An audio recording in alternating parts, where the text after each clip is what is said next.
गाइसहरु देखाउनु त नरिवल माथि देखायो ओ त्यहाँ अब चाहिँ हामी तोडेर खाने छौ एउटै बोर्डमा सेतो छ भने एउटै बोर्डमा अर्को रङको छ पर्पल हाई एभ्रीवान म चाहिँ इन्डियाको जिआई गाउँ भन्ने ठाउँमा छ यहाँबाट भुटान मात्र 45 किलोमिटर टाढा छ अरे हामी त्यहाँ पनि जान्छ होला सायद अहिले चाहिँ हामी लाग्यो पुरै नरिवल तोड्नका लागि हेर्न सक्नु यो सबै सुपारीको बोर्ड देखाउनु त क्यामेराम्यान यतातिर तनक्कै सुपारीको बोर्ड छ भने तर हामी चाहिँ लाग्दैछु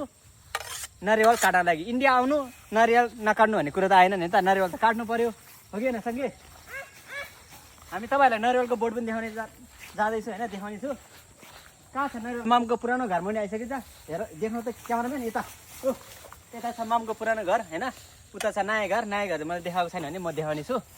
मजाले भिडियो बनाउँछु यो सबै देखाउनु त सुपारीको बोर्ड सबै सुपारी बोर्ड नरिवलको बोर्ड होइन गाइसहरू यो सबै सुपारीको बोर्ड हो भने हामी चाहिँ नरिवल तर्न लाग्यो ओ यो के हो यो देखा त क्या यो के हो यो भोकटे उता माथि हेर न ओ यहाँ ओहो टनक्कै देखाउँदा माथि टनक्कै भोकटे फलेको रहेछ तर यो खाने टाइम त भएको छैन आज हामी खाने चाहिँ नरिवल यो चाहिँ कसो घर हो यो चाहिँ हाम्रो आनीको पुरानो घर होइन पुरानो घर यता देखाउनु त क्यामेराम्यान यता यो रह्यो हाम्रो आनीको किचन यस्तो रहेछ त्यहाँ चाहिँ के हो टोइलेट हो क्या हो त्यहाँ टोइलेट छ उता पछाडि टोइलेट रहेछ यस रमाइलो रहेछ विश्व भनौँ न जङ्गलको वरिपरि केही छैन सुनसान जङ्गल तर हामी नरिवल चाहिँ कता हो नरिवल उता माथि हेर ओ नरिवल त्यहाँ छ गाइसहरू देखाउनु त नरिवल माथि देखायो ओ त्यहाँ अब चाहिँ हामी तोडेर खाने छौ हेर्नुहोस् त्यहाँ कति धेरै नरिवल छ अब त्यसलाई खाने हामी तर त्यति ठुलो त छैन रहेछ सानो रहेछ है त्यसमा पानी हुन्छ हुँदैन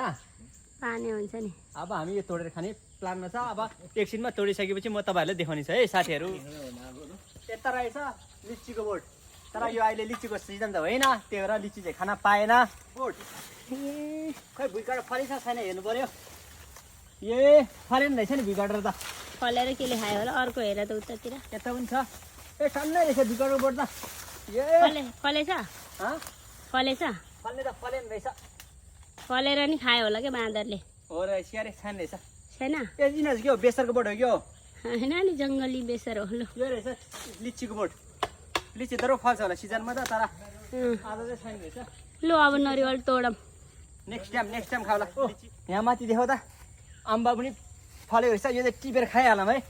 पाजेको त छैन क्यारे यस्तो रहेछ नपाके नि मिठै हुन्छ ए तर यो चाहिँ नखाम होला यस्तो भएछ नखाम होला है फालिदेऊ हेर त हेर मिठै हुन्छ गुलियो हुन्छ त टोक त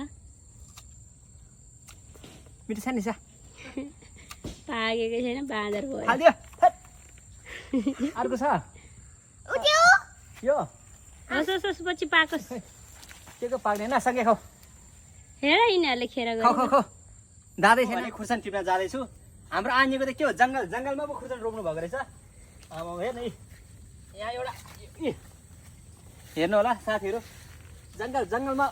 रोपेर राख्नु भएको रहेछ आनीले रोपेको होइन यो यत्तिकै आउँछ नि हाम्रो इन्डियामा जङ्गलमा त्यो आमामा रातो भएको रहेछ पछाडि चाहिँ के रे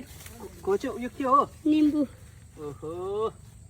हेर पुरै रातो भएर पाजेर बसेछ खुर्सानीहरू त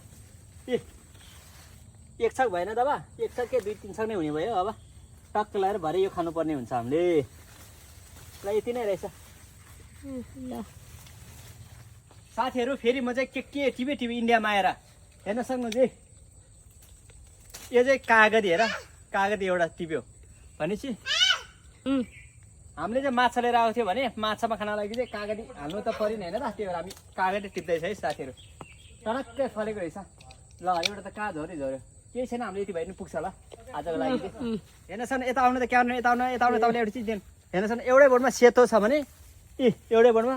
अर्को रङको छ पर्पल अचम्म भएन एउटै बोर्डमा 2 थरीको फुल हो यसलाई के भन्छ राधाकृष्ण बोर्ड भने होइन राधाकृष्ण खतरनाक देखेर पहिलोचोटि देखेर यस्तो त मैले साथीहरू अर्को चिज पनि देखाउने जाँदैछु के छ यहाँतिर आउनु होला आजको हाम्रो नरिवल खाने प्लान चाहिँ सक्सेस भएन किनकि झ्यापै रात पर्यो एउटा कुरा यहाँ चाहिँ हात्तीको डर रहेछ 7 बजीदेखि हात्ती आउँछ भन्ने हल्ला सुनिहाल्यो हामी तर्स्यौँ फेरि हात्तीले चाहिँ फेरि लास्टमा टेनै दिन्छ अरे यो ठाउँमा त्यही भएर हाम्रो काम सक्सेस भएन किनकि हामी आउने पनि अलिक ढिलो नै आएको थियो भने त्यही भएर चाहिँ हामी ठ्याक्कै 7 बजी हाल्यो है घर फर्किनुपर्छ, नभए फेरि हात्ती आउने धेरै सम्भावना हुन्छ भन्ने कुराले गर्दाखेरि हामी फर्क्यो घरतिर। तर हामी हार मान्ने चाहिँ छैन, तर हामी भोलि चाहिँ पक्कै खाने नै छु। किनकि हामी आज खाने प्लानमा किनकि सकेन, किनकि आग्लो छ, आग्लो भएको कारणले गरी सकेन कि बाँस काट्न गएको, फेरि त्यहाँ जाँजु एकदमै जङ्गल भएर हाम्रो भन्जाले चाहिँ छिटो हिँड मामा, छिटो हिँड मामा, अहिले फेरि यहाँ हात्ती भने फेरि बर्बाद होला भनिहाल्यो। त्यही भएर हामी फर्क्यो है। सो हामी भोलि खानेछु, भोलि चाहिँ देखाउनेछु पक्कै।